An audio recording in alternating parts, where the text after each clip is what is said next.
Now, 4 Caribbean countries, Antigua and Barbuda, Dominica, St. Kitts and Nevis, and Saint Lucia, are on the verge of being banned from entering the United States. And the clock is ticking because they have 60 days to fix this problem, or their citizens could face major travel restrictions. So, what exactly is happening here? Why is the United States suddenly just cracking down on these 4 Caribbean nations?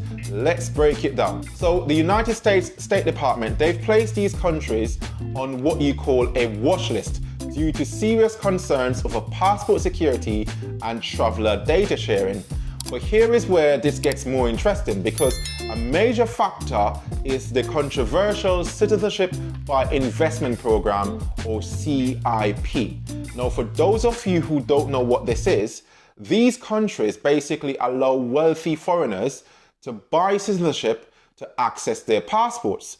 Simply put, if you have money, you can get a passport from any of these 4 countries, and the US government is worried that people from already banned nations, including those with security concerns, are exploiting these programs to gain access to the United States. And if these nations don't tighten their regulations fast, they could face serious consequences. But that's not all, because the United States is also demanding better data sharing on travelers, meaning these governments must be transparent about who's coming in and out of their borders. If they don't comply, travel restrictions could be imposed, making it harder for citizens of these countries to visit, study, do business, or see their families in the United States. And here is where this gets a little bit interesting, because these golden passport schemes aren't just a Caribbean issue. Many countries in Europe have similar programs, and they have already faced scrutiny from the United States and the European Union. But in this new directive, the Caribbean is being targeted, and many people are asking why. Now, the truth is, these programs, they bring in huge amounts of money, and in some cases, they account for a significant portion of these countries' GDP.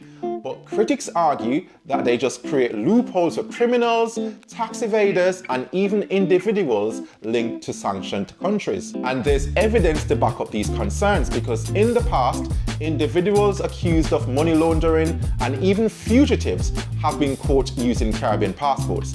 In one high-profile case, a foreign businessman with a history of fraud and criminality was found to be holding a passport from one of these countries, despite the fact that he had a criminal record. This is why the United States believe that they have to step in. Now, these countries have been placed on a yellow list, which means that they have a limited time to fix these problems before facing actual bans. But here is the big question.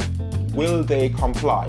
Because some officials argue that the CIP program is completely legitimate and it brings in millions of dollars to their economies. Others will fear the impact of losing visa privileges to the United States.